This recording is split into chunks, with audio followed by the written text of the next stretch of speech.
Peace and blessings be upon you all, dear listeners. Before we begin today's journey into one of the most profound stories of faith and endurance, I'd love to connect with each of you personally. How has your day been treating you? Whether you're listening in the quiet hours of dawn, during a peaceful afternoon, or as the day winds down into evening, know that this moment we share is blessed. I'm curious to know what time it is in your corner of the world right now. Are you greeting the morning sun, enjoying the midday light, or finding solace in the gentle embrace of night? And from which beautiful part of this vast world are you joining us today? Whether you're listening from bustling cities or peaceful countryside, from mountains or valleys, from places where the seasons are changing or where the climate remains constant, you are welcome here. If this message of peace and reflection touches your heart, I warmly invite you to subscribe to Eternal Peace, where we continue to explore the timeless wisdom found in the stories of the prophets and the eternal truths that guide us through both joy and hardship. These stories are not merely historical accounts, but living lessons that speak to our souls across the centuries. Now let us embark together on a journey to a time long past, to meet a man whose name has become synonymous with patience itself. This is the story of Prophet Ayyub, known in many traditions as Job, a story that will challenge us to examine our own relationship with faith when faced with life's greatest trials. Picture, if you will, a landscape painted in the gentle hues of divine blessing. Rolling hills stretch toward the horizon, dotted with olive groves, whose silver-green leaves shimmer in the warm sunlight. Flocks of sheep and goats graze peacefully in verdant pastures, their bells creating a melodious symphony that dances on the breeze. The air carries the sweet fragrance of jasmine and roses from well-tended gardens, and streams of crystal-clear water meander through the fertile valleys, bringing life wherever they flow. In this blessed land lived a man whose very presence seemed to embody the tranquility of his surroundings. His name was Ayyub, and he was known far and wide not merely for his material prosperity, but for something far more precious: his character. When people spoke of Ayyub, they spoke in hushed, reverent tones, the way one might speak of a gentle rain after a long drought, or of a cool shade on a scorching day. Ayyub was a prophet of Allah, chosen not because he was free from hardship, but because his heart possessed a rare quality that shines brightest in the darkest of times. He was blessed with abundant wealth, vast lands, countless livestock, a beautiful home that welcomed all who approached its doors, and most precious of all, a loving family that filled his days with laughter and his nights with peaceful contentment. Yet what made Ayyub truly remarkable was not what he possessed, but how he held these blessings. In his hands, wealth became a tool for generosity. In his heart, health became gratitude. In his home, abundance became an opportunity to serve others. He never looked upon his blessings as his own achievement, but as gifts from Allah that carried with them the responsibility to use them in ways that please the Almighty. But here, dear listeners, begins one of the most profound questions that has echoed through the corridors of human experience since time began. What happens when the blessings are taken away? What remains of faith when comfort disappears? What does the human soul reveal about itself when stripped of everything it once held dear? The story of Prophet Ayyub is not simply a tale of loss and restoration. It is a mirror held up to our own souls, reflecting back to us the eternal question of what we truly believe when belief becomes difficult, It is a story that asks us to examine the foundation of our faith. Is it built upon the blessings we receive, or upon something deeper, something unshakable, something that endures even when everything else falls away? As we journey together through this story, we will witness a test unlike any other, a test that would strip away layer after layer of worldly comfort until only the purest essence of faith remains. We will see how a heart aligned with divine wisdom responds to loss, how patience becomes a form of worship, and how the human spirit can emerge from the furnace of trial not diminished, but refined and radiant. This is more than a story of ancient times. It is a blueprint for navigating the inevitable storms that visit every human life. It is a reminder that our true wealth lies not in what we can accumulate, but in what remains when everything else is taken away. To understand the magnitude of what was to come, we must first walk through the gardens of Ayyub's blessed life, breathing in the sweet air of divine favor that surrounded him like the fragrance of paradise itself. Ayyub's wealth was not merely in numbers, though the numbers were indeed staggering. He possessed thousands of camels that could traverse the most challenging desert routes, carrying precious goods from distant lands. His flocks of sheep numbered in the tens of thousands, their wool providing warmth and comfort to countless families. His herds of cattle grazed across vast expanses of the richest pasture land, and his fields yielded crops so abundant that his granaries could feed entire communities through the harshest winters. His home was a marvel of both beauty and functionality, built not as a monument to personal glory, but as a haven of hospitality. The doors were never locked, for Ayyub had created a place where the weary could find rest, the hungry could find nourishment, and the troubled could find counsel.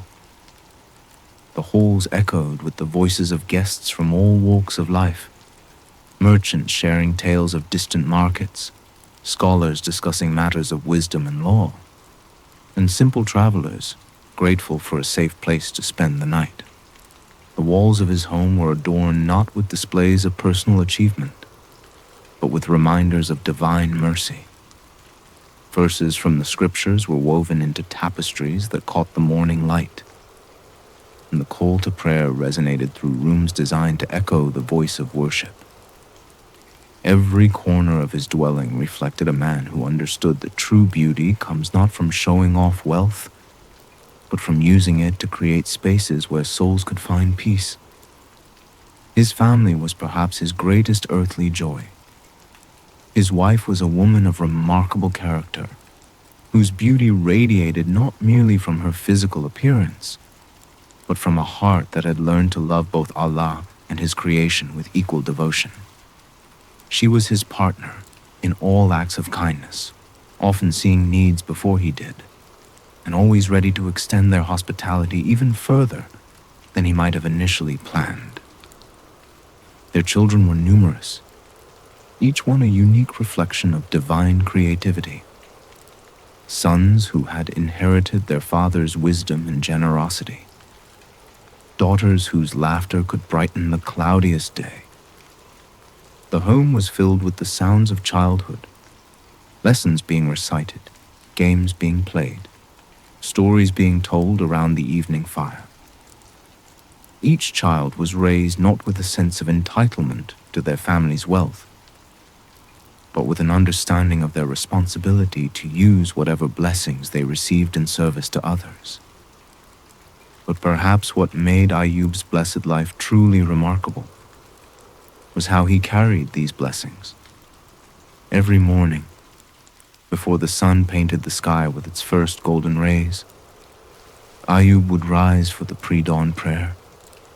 In the quiet solitude of those sacred moments, he would pour out his gratitude to Allah, acknowledging that every breath he drew, every moment of health he enjoyed, every blessing that surrounded him, was a gift that he had done nothing to earn.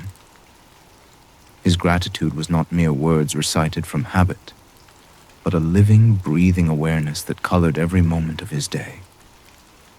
When he saw his flocks thriving in the pastures, his heart would turn to Allah in thankfulness.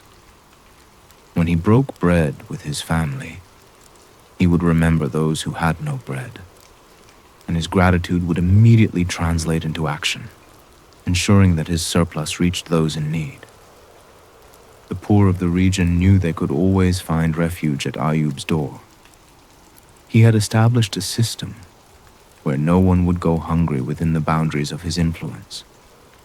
Widows received regular support, orphans were provided with education and care, and those struck by misfortune could always count on his assistance to help them rebuild their lives. His generosity was legendary, but it was not the flashy kind that seeks recognition.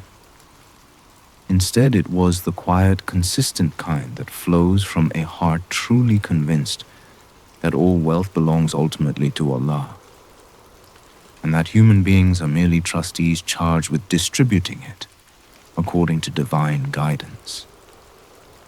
Travelers would speak of him in distant lands, not as a wealthy merchant or a powerful landowner, but as a man whose very presence seemed to radiate peace. They would describe how he would listen to their troubles with genuine concern, offer practical help without condescension, and send them on their way with both material provisions and spiritual encouragement. His business dealings were marked by absolute honesty and fairness. In a world where commerce often brought out the worst in people, Ayyub's reputation was so solid that his word alone was considered more reliable than written contracts from others. He never took advantage of desperate sellers or overcharged desperate buyers.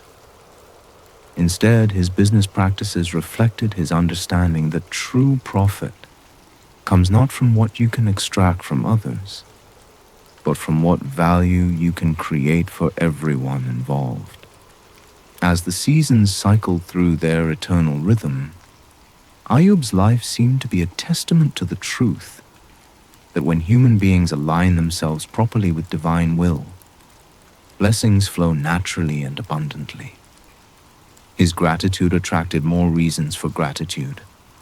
His generosity opened channels for more opportunities to give, and his faith created an environment where divine favor could manifest in countless beautiful ways. Yet in all of this abundance, Ayyub remained humble. He never forgot that he was a servant first and a blessed man second. His prayers were not primarily requests for more blessings, but expressions of awe at the mercy already shown to him. He understood, perhaps more clearly than most, that every blessing is also a test of whether prosperity will bring humility or arrogance, gratitude or entitlement, service to others or selfishness. Little did he know that his understanding of blessings as tests was about to be revealed in ways he could never have imagined. The very gratitude and humility that had attracted so much divine favor were now to be tested in the furnace of loss, where their true depth and authenticity would be revealed. The change came not like a sudden storm that announces itself with thunder and lightning, but like a slow eclipse that gradually swallows the light until darkness is complete. The first sign appeared on what seemed like an ordinary morning, when the shepherds came running to Ayyub's home with news that would forever alter the course of his life. "Master," they cried, their voices breaking with grief and disbelief. "Raiders have come from the desert. They have taken all the camels, every single one, and they have killed the servants who tried to protect them." Before Ayyub could fully absorb this devastating news, another messenger arrived, his clothes torn and his face blackened with smoke. "The fire of Allah has fallen from the sky," he gasped. "It has consumed all the sheep and the shepherds." I alone escaped to tell you." The words hung in the air like the aftermath of thunder. Thousands of animals, gone in a single morning. Faithful servants who had worked for him for years, dead. The sources of wealth that had enabled his generosity, vanished as if they had never existed. But even before Ayyub could process the magnitude of these losses, a third messenger stumbled into his courtyard, barely able to stand from exhaustion and shock. "The Chaldeans," he panted. "They came in 3 bands and raided the cattle. They killed the servants and took everything. Only I escaped to bring you this news." In the span of a few hours, the vast herds that had grazed peacefully across Ayyub's lands were gone. The wealth that had accumulated over decades of honest labor and divine blessing had disappeared as suddenly as morning dew under the scorching sun. But Allah was not finished with this test. The fourth messenger brought news that no human heart should ever have to receive. His face was streaked with tears and his whole body shook as he approached his master.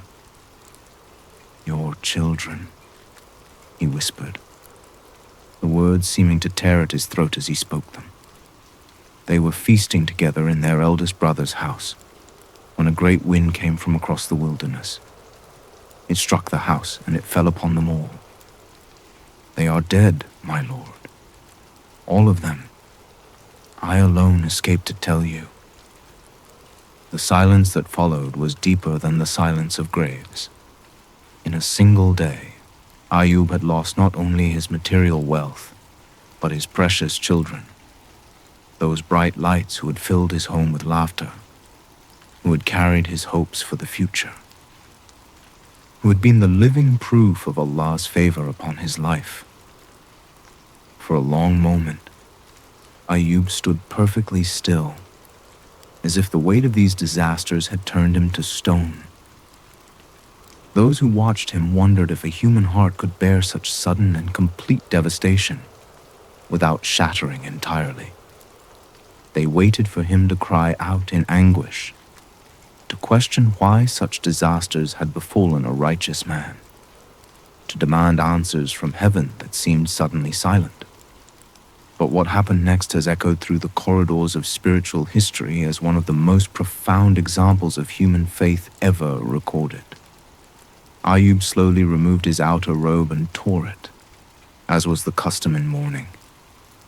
He shaved his head as a sign of grief, and then, to the amazement of all who witnessed it, he fell to the ground in worship. "Naked I came from my mother's womb," he said, his voice steady despite the tears flowing down his face. "And naked I will depart. Allah gave and Allah has taken away. May the name of Allah be praised." In that moment of ultimate loss, when every earthly reason for praising Allah had been stripped away, Ayyub's response revealed the true foundation of his faith. His gratitude had not been dependent on his possessions. His worship had not been a transaction where he praised Allah in exchange for blessings. His faith was rooted in something deeper than circumstances. It was rooted in his recognition of Allah's absolute sovereignty and perfect wisdom, even when that wisdom was incomprehensible to human understanding. The servants and neighbors who remained were stunned. They had expected anger, despair, perhaps even cursing of the day he was born. Instead, they witnessed a demonstration of faith so pure and complete that it transformed the very atmosphere around them. In losing everything, Ayyub had revealed that he possessed something that could not be taken away, an unshakable trust in Allah's goodness that did not depend on experiencing only good things. Word of Ayyub's response spread throughout the region like ripples on water. Some were inspired by his patience and sought to learn from his example. Others were puzzled, wondering if such acceptance was truly human, or if perhaps Ayyub had not yet fully grasped the extent of his losses. Still others began to whisper questions that would grow louder in the days to come. Why would Allah allow such disasters to befall His faithful servant? What purpose could such suffering serve? But Ayyub himself did not ask these questions, at least not in the way that seeks to challenge divine justice. Instead, he seemed to understand instinctively that some tests come not as punishment for wrongdoing, but as opportunities to demonstrate and purify the faith that lies deepest in the heart. He had always known that his blessings were temporary trusts from Allah. Now he was discovering that his faith was more than a response to blessing. It was a wellspring that could flow even in the desert of loss. As the days passed, following that terrible morning, Ayyub established new routines that reflected his changed circumstances. Without vast wealth to distribute, he gave away what little remained. Without a grand home to maintain, he created simple spaces for prayer and reflection. Without his children's voices to fill the halls, he found solace in longer periods of worship and meditation. His remaining servants marveled at his continued kindness toward them. Despite having lost his own livelihood, he ensured they were cared for and released them from their obligations to him if they could find better situations elsewhere. Many chose to stay, not because they needed employment, but because they had never encountered anyone who could face such devastating loss with such grace and dignity. The local community watched and waited, wondering if this initial response was merely shock that would eventually give way to the more expected reactions of despair or anger. They could not yet know that what they were witnessing was not the end of Ayyub's trial, but only the beginning. The test that had stripped away his external blessings was about to reach even deeper into the very foundation of his physical existence and social standing. But even as greater trials loomed on the horizon, Ayyub had already passed the first and perhaps most crucial test. He had demonstrated that his relationship with Allah was not conditional upon receiving blessings, but was based on a recognition of divine sovereignty that remained constant regardless of circumstances. This foundation would prove essential for what was yet to come. If the loss of wealth and family had been a fierce storm, what came next was like being caught in an earthquake that shakes the very ground beneath one's feet. Just when it seemed that fate had taken everything it could from Ayyub, he was struck with an illness so severe and disfiguring that it challenged not only his physical endurance, but his position in society and his relationships with those around him. The illness began subtly, as such things often do. A small sore appeared on his foot, barely noticeable at first. But within days it began to spread, bringing with it a pain unlike anything Ayyub had ever experienced. The sore grew and multiplied, covering his body from the soles of his feet to the crown of his head. His skin became covered with painful boils that oozed and created a stench so overwhelming that people could no longer bear to be in his presence. The disease was relentless in its advance. His hair fell out, his flesh began to waste away, and his appearance became so altered that those who had known him for years could barely recognize the man who had once been the picture of health and vitality. The pain was constant and excruciating, making sleep nearly impossible and turning every movement into an ordeal of suffering. But perhaps even more devastating than the physical pain was the social isolation that came with it. In those times, such visible illness was often viewed as a sign of divine displeasure, and people feared that association with someone so afflicted might bring similar punishment upon themselves. One by one, friends and neighbors began to avoid him. The streams of visitors that had once flowed to his home dried up completely. Former business associates crossed the street to avoid encountering him. Religious leaders who had once sought his counsel now whispered among themselves about what terrible sin he must have committed to warrant such obvious divine punishment. Children who had once run to greet him now hid behind their parents, frightened by his appearance. The community that had once celebrated his generosity now treated him as an outcast. The man who had opened his doors to every traveler could no longer find welcome in any home. The person who had been consulted on important matters was now avoided, as if his very presence might contaminate others with his misfortune. Ayyub found himself reduced to sitting on a pile of ashes outside the city gates, using a piece of broken pottery to scrape the worst of his sores in a futile attempt to find some relief from the constant irritation. The contrast with his former life could not have been more complete. Where once he had reclined on comfortable cushions in rooms filled with the fragrances of incense and flowers, he now sat in the dust and ash, surrounded by the smell of his own diseased flesh. Yet through all of this physical and social agony, Ayyub's response remained consistent with the character he had displayed when losing his wealth and family. He did not curse his condition or demand to know why he was suffering. Instead, he continued to turn to Allah in prayer, even when the pain made it difficult to concentrate, and when his changed circumstances made it challenging to perform the physical aspects of worship. His prayers during this time were not complaints, but conversations with his Creator. He would acknowledge his pain honestly, for faith does not require pretending that suffering does not hurt.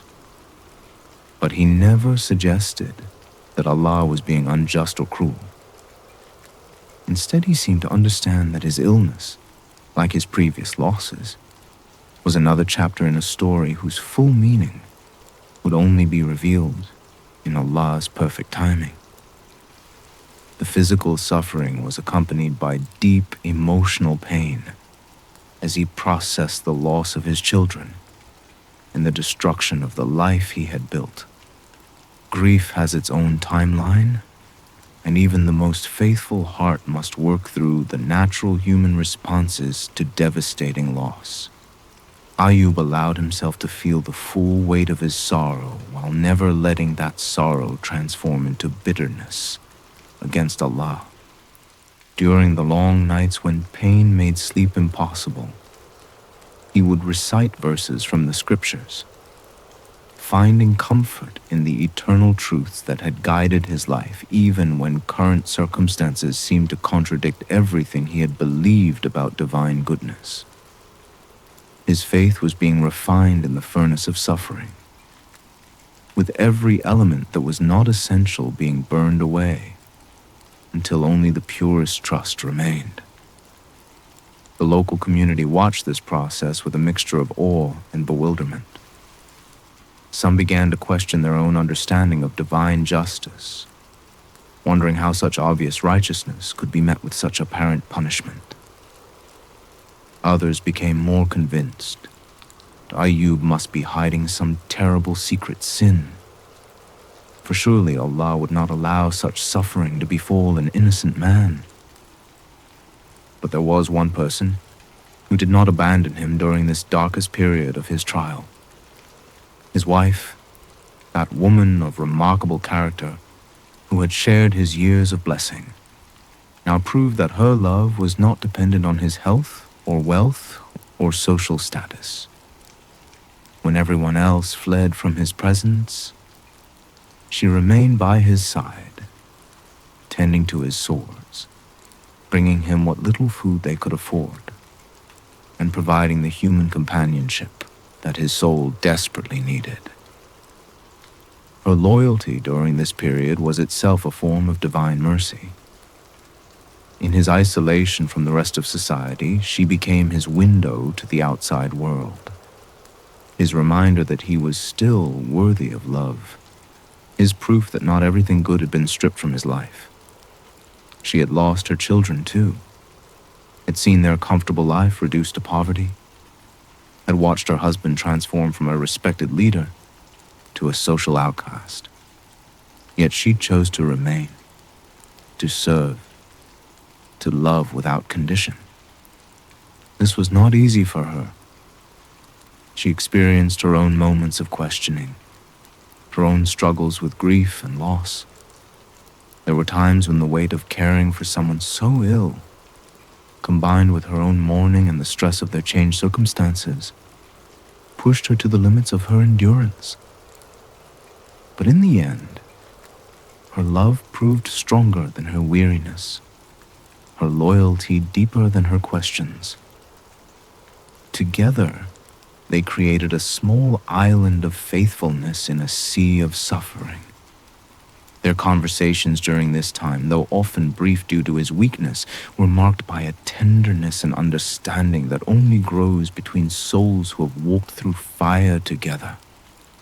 They reminded each other of Allah's past mercies, shared memories of their children, and found ways to maintain hope even when the present seemed hopeless. As months passed and Ayyub's condition showed no signs of improvement, the whispers in the community grew louder. Some suggested that he should simply give up, that his continued faith in the face of such obvious divine displeasure was either foolishness or stubbornness. Others began to develop theories about what he might have done to deserve such punishment, creating elaborate stories to explain how someone could appear so righteous while actually harboring such terrible sins. But Ayyub himself remained focused not on what others thought or said, but on his relationship with Allah. His body was failing, his social world had collapsed, and his former life had been completely erased. Yet deep in his heart, something unshakable remained, a trust in divine wisdom that did not require understanding, a love for Allah that did not depend on receiving immediate rewards, and a patience that was being refined into something approaching pure gold. In the deepest darkness of Ayyub's trial, when pain had become his constant companion and isolation his daily reality, another voice began to make itself heard. It was not the voice of concerned friends or curious neighbors, but something far more insidious. The whisper of despair that creeps into the hearts of those who suffer without apparent end or purpose. This voice came in the form of Shaytan, Satan himself, who had been watching Ayyub's steadfast faith with growing frustration. In the divine counsels that exist beyond human understanding, Shaytan had claimed that Ayyub's faithfulness was merely a result of his comfortable circumstances. Remove his blessings, the tempter had argued, and he will curse you to your face. But when wealth was stripped away, Ayyub had praised Allah. When his children died, he had worshipped. When his health failed and his body became covered with painful sores, still he maintained his trust in divine wisdom. Now Shaytan employed more subtle tactics, not attacking Ayyub's circumstances directly, but attempting to poison his thoughts about those circumstances. The whispers came during the darkest hours of the night, when pain made sleep impossible, and the silence amplified every doubt. Look at yourself, the voice would suggest. Is this how Allah treats his faithful servants? You have given your whole life to worship and service, and this is your reward? Surely you have been deceived about the nature of divine love. The tempter was clever in his approach. He did not suggest that Ayyub should abandon all faith immediately. but rather planted small seeds of doubt that might gradually grow into larger questions. Perhaps, the voice would whisper, your previous understanding of Allah's nature was incomplete. Perhaps divine justice is not what you thought it was. Perhaps your suffering means that you were never truly accepted in the first place. During moments of intense physical pain, when Ayyub's body screamed for relief and his mind struggled to maintain clarity, Shaytan would offer alternative explanations for his situation. Maybe this is a sign that you should give up your rigid devotion. Maybe Allah is trying to tell you that your way of worship has been wrong all along. Maybe if you relaxed your standards, showed less dedication, worried less about pleasing your Creator, your suffering would end. The whispers were particularly insidious because they contained just enough apparent logic to seem reasonable to a mind weakened by constant pain and exhaustion.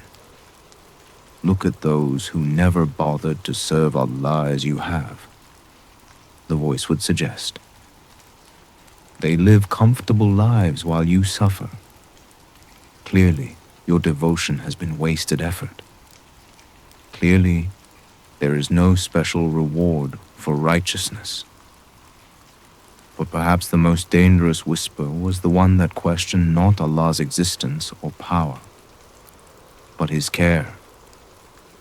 Perhaps Allah simply doesn't notice your suffering, Shaytan would suggest. Perhaps in the vastness of creation, one human life means so little that your pain goes unobserved. Perhaps you have been pouring out your heart to a Creator who is too distant to be concerned with your individual struggle. These temptations came not once but repeatedly, returning each time Ayyub's pain intensified or his isolation deepened. They were like waves against a shore, each one testing the foundation of his faith, looking for any crack or weakness that might be exploited to create a larger opening for doubt and despair. Yet in each instance, Ayyub's response revealed the true depth and authenticity of his relationship with Allah.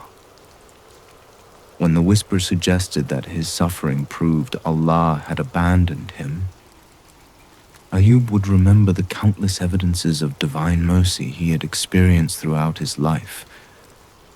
When the voice implied that faithfulness was unrewarded, he would recall that his greatest joy had never come from material blessings, but from the peace that came with aligning his will with Allah's will. Allah gives and Allah takes away, he would repeat to himself, the same truth he had declared on that first devastating day. Blessed be the name of Allah. These were not mere words recited from habit, but a conscious choice to affirm divine goodness, even when that goodness was not immediately apparent in his circumstances. When Shaytan whispered that his devotion had been wasted, Ayyub remembered that true worship is not a transaction, where humans give devotion in exchange for comfort, but a recognition of the relationship between Creator and created that exists regardless of temporary circumstances. His worship of Allah was not conditional upon receiving specific benefits, but was an expression of his recognition of divine majesty and mercy. The tempter's suggestion that Allah was too distant to notice individual suffering was perhaps the easiest for Ayyub to reject. Throughout his years of blessing, he had experienced too many evidences of divine attention to detail, too many instances of perfectly timed provision and guidance, to doubt that Allah was intimately aware of every aspect of his life. His current suffering did not prove divine inattention, but rather demonstrated that Allah trusted him enough to allow this test. During his most difficult moments, Ayyub would sometimes speak aloud to counter the whispers of despair. "My Lord," he would say, "you know my situation better than I do. You know my pain, you see my tears, you understand my grief. I do not need to know why these things have happened to trust that you are still good, still wise, still worthy of all praise." This practice of verbalizing his faith served not only to reject the tempter's whispers, but also to strengthen his own resolve. Each time he chose to affirm Allah's goodness, despite his pain, his faith became more solid, more real, more independent of external circumstances. The angels in heaven watched this cosmic battle between faith and despair with intense interest. They witnessed each temptation and each rejection, each whisper of doubt and each affirmation of trust. Ayyub's steadfast refusal to allow suffering to corrupt his understanding of divine nature was creating a testimony that would echo through the ages, proving that genuine faith can endure even the most severe testing. As time passed, the whispers actually became less effective rather than more so. Like antibodies that develop resistance to disease, Ayyub's spirit developed increasing immunity to despair. Each temptation overcome made him stronger for the next one. Each doubt rejected made his certainty more unshakable. His wife, observing his struggle against these inner battles, became an unwitting ally in his resistance to despair. Her continued presence and care provided tangible evidence that Allah had not abandoned him completely. Her loyalty was itself a form of divine mercy, a reminder that even in his lowest circumstances, he was still worthy of love. The community that had initially watched his response to loss with curiosity now observed his continued patience with something approaching awe. Months had passed since his trials began, and still he had not cursed Allah or abandoned his faith. His example was beginning to challenge their own assumptions about the relationship between righteousness and reward, between faith and comfort. Some began to whisper among themselves that perhaps they had misunderstood the nature of divine justice. Perhaps Ayyub's suffering was not punishment, but testing. Perhaps his patience was not stubbornness, but wisdom.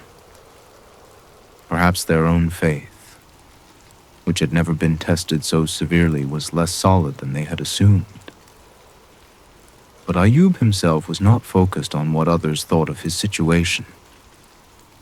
His attention remained fixed on his relationship with Allah, on maintaining trust despite pain, on continuing to worship even when worship brought no immediate relief from suffering.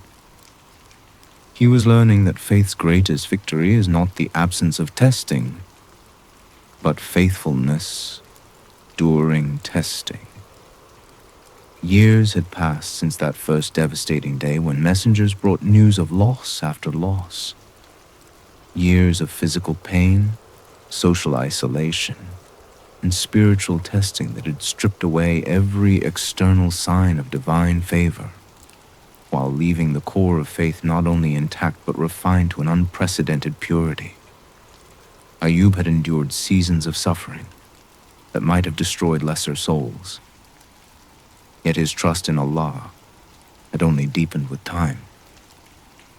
On this particular morning, as the sun rose over a landscape that looked much the same as it had during his years of prosperity, Ayyub sat in his familiar place among the ashes, his body still ravaged by disease, his circumstances still reduced to poverty. But something had shifted in his spirit. The long night of testing was approaching its dawn, though he did not yet know it. The prayer that rose from his heart that morning was different from the countless prayers he had offered during his trial. Not different in its essence, for he had never ceased to acknowledge Allah's sovereignty or to express his trust in divine wisdom, but different in its timing and completeness. It was as if all the accumulated months of patient endurance had crystallized into this single moment of perfect surrender. "My Lord," he whispered, his voice barely audible but carrying the weight of absolute sincerity.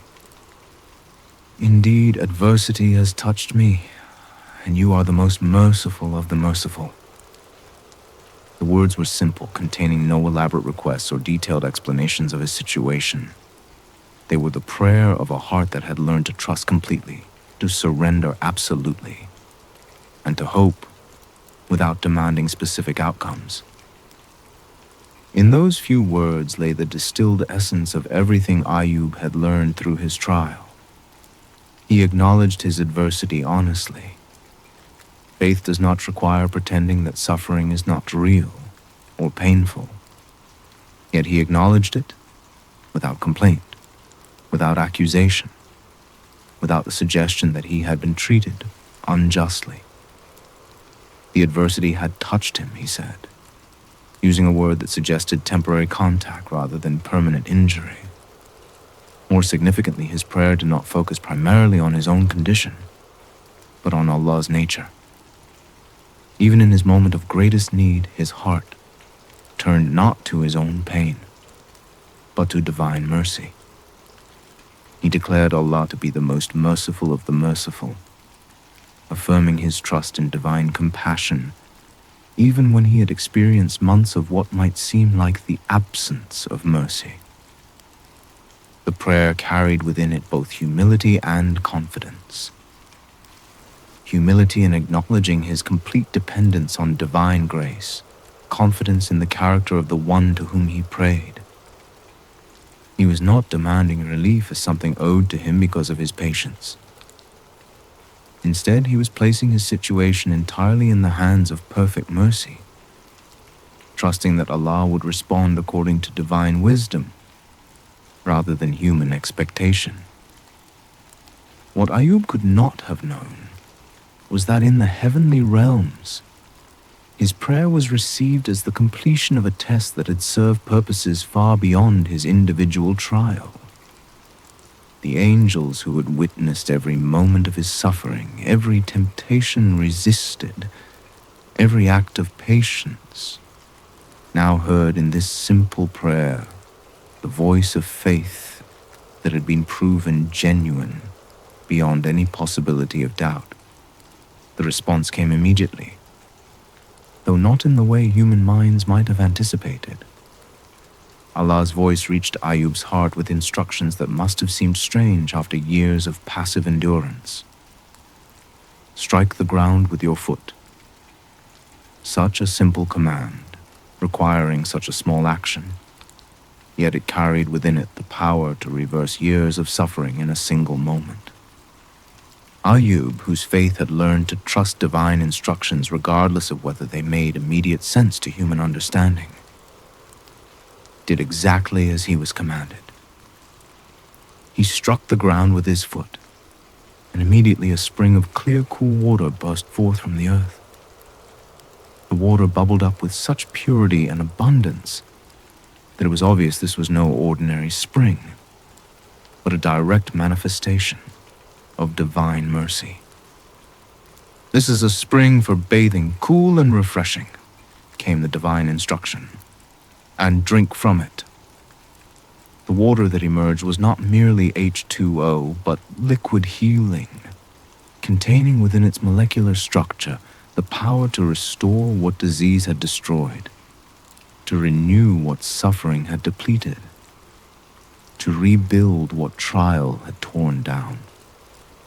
As Ayyub lowered himself into the miraculous spring, he felt the healing power of Allah washing over his diseased body like the first rain after a devastating drought. The water was indeed cool and refreshing, but more than that, it carried within it the essence of divine restoration. Each drop that touched his skin brought relief from pain that had been his constant companion for so long that he had almost forgotten what it felt like to exist without it. The boils that had covered his body from head to foot began to heal with supernatural speed. The stench that had made him an outcast was washed away, replaced by the clean, pure fragrance of restored health. His hair, which had fallen out in clumps during the worst of his illness, began to grow back thick and lustrous. The flesh that had wasted away was renewed, and the strength that had ebbed from his limbs was restored. But the healing was not merely physical.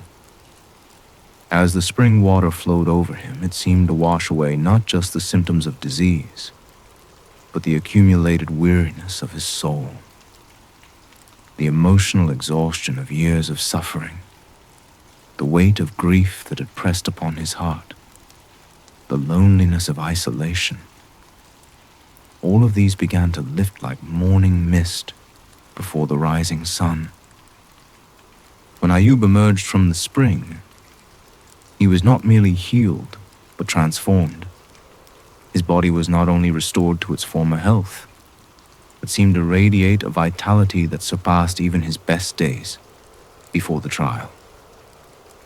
His face, which had been gaunt and marked by pain, now glowed with an inner light that spoke of faith refined by fire. His eyes, which had seen so much suffering, now sparkled with a joy that was deeper and more grounded than any happiness he had known in his days of worldly prosperity. The transformation was so complete that when his wife first saw him, she did not immediately recognize the man she had tended through years of illness. The person standing before her was her husband, but he was her husband elevated and purified, carrying himself with the dignity of one who had walked through the valley of the shadow of death and emerged victorious. But Allah's mercy did not stop with physical healing. As word of Ayyub's miraculous restoration spread throughout the region, something even more wonderful began to unfold. Those who had died during the trial, his beloved children, his faithful servants, were restored to him, not as ghostly apparitions, but as living, breathing human beings, their lives renewed by the same divine power that had healed their father and master. The reunion was beyond anything human language can adequately describe.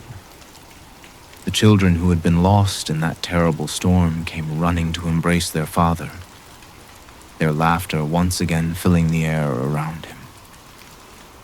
The servants who had died protecting his flocks returned, their loyalty rewarded with a renewed life, and the joy of serving a master who had proven himself worthy of their sacrifice. But perhaps most miraculous of all was the restoration of his relationship with his wife. She had remained faithful through the darkest hours, and now she was able to witness the vindication of her loyalty. The love that had been tested in the crucible of suffering emerged stronger and more beautiful than ever before. They had learned to love each other not just in prosperity, but in adversity. Not just in health, but in sickness. Not just in plenty, but in want. The community that had shunned him during his illness now watched in amazement as divine favor was restored in ways that exceeded even his former prosperity. His flocks were renewed, not just replaced, but multiplied beyond their previous numbers. His lands, which had been barren during his trial, now bloomed with unprecedented fertility. His wealth returned, but it returned transformed. No longer just material prosperity, but prosperity infused with the wisdom that comes only through deep suffering and patient endurance.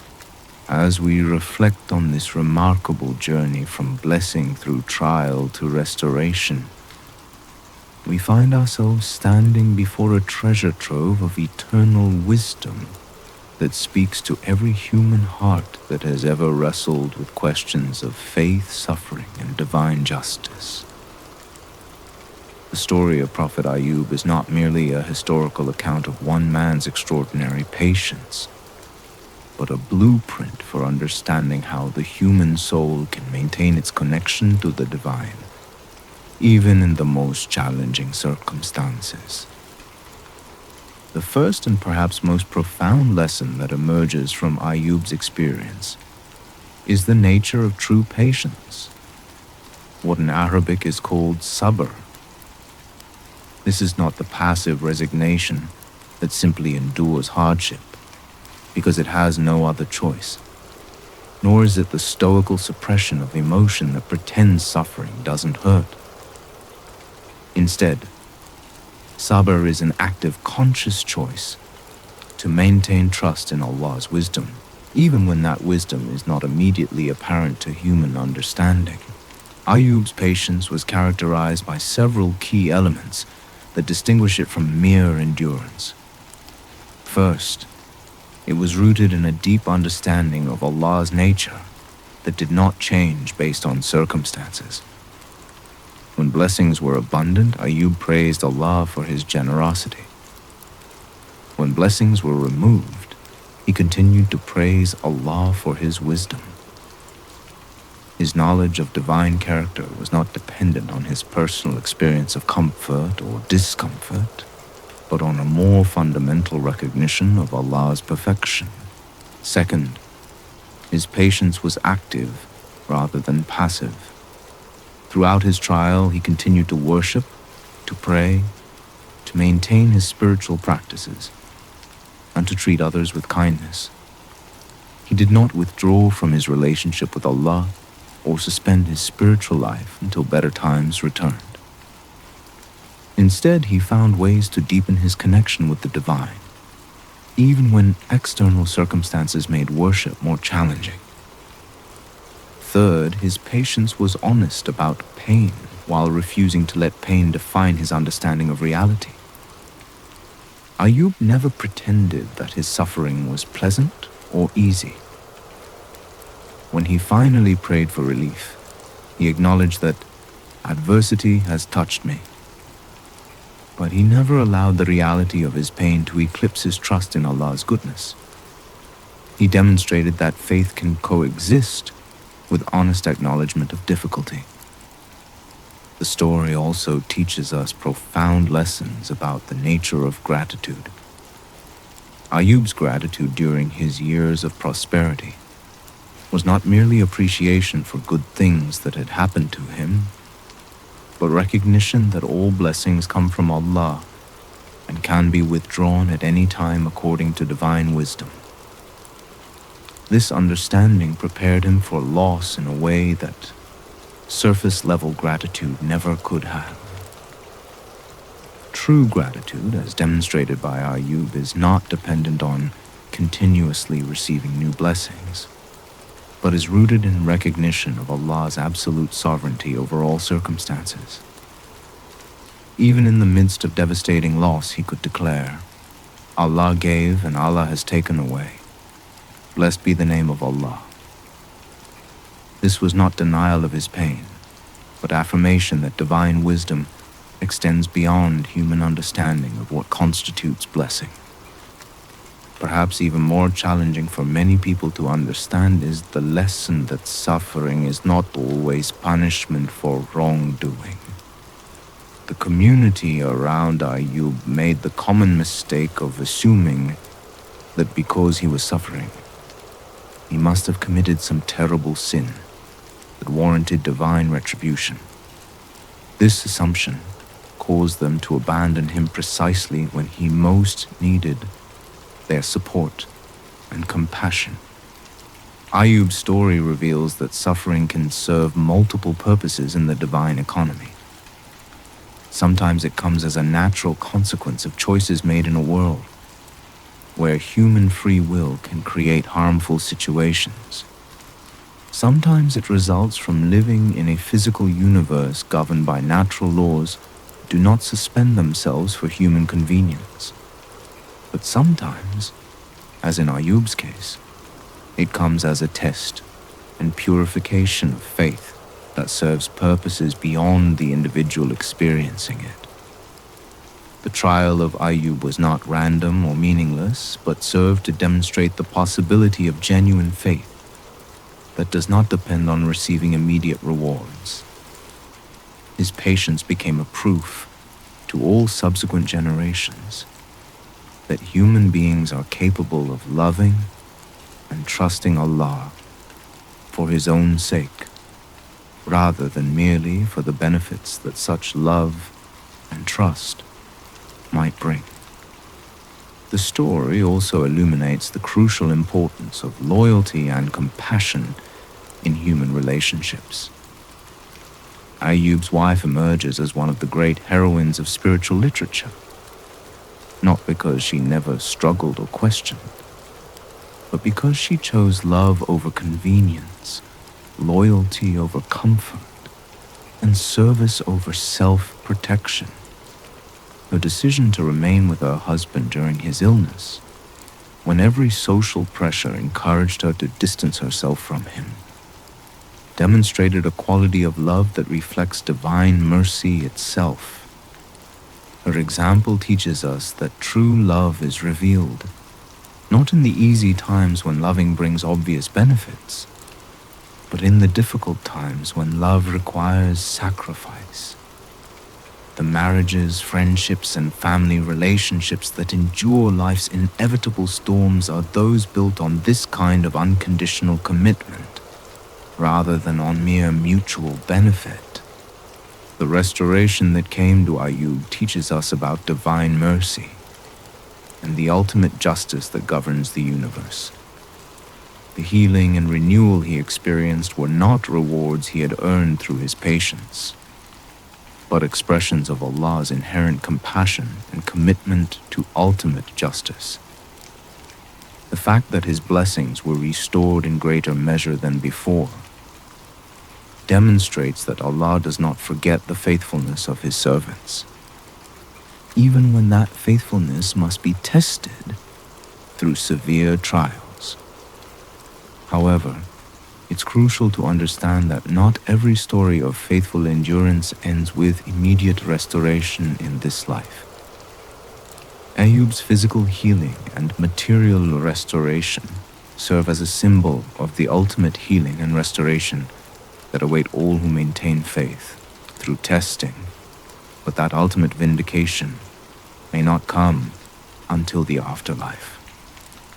The lesson is not that patience guarantees worldly reward, but that patience maintains the soul's connection to eternal truth, regardless of temporary circumstances. The spring that burst forth when Ayyub struck the ground carries deep symbolic significance. Water in spiritual literature often represents life, renewal, purification, and divine mercy. The fact that Ayyub's healing came through water emphasizes that restoration comes not through human effort or manipulation, but through divine grace that flows freely when the heart is properly aligned with divine will. The spring also represents the truth that Allah's mercy is always present, even when it is not immediately visible. The water that healed Ayyub had always existed beneath the surface of the earth. It simply needed the right moment and the right action to bring it forth.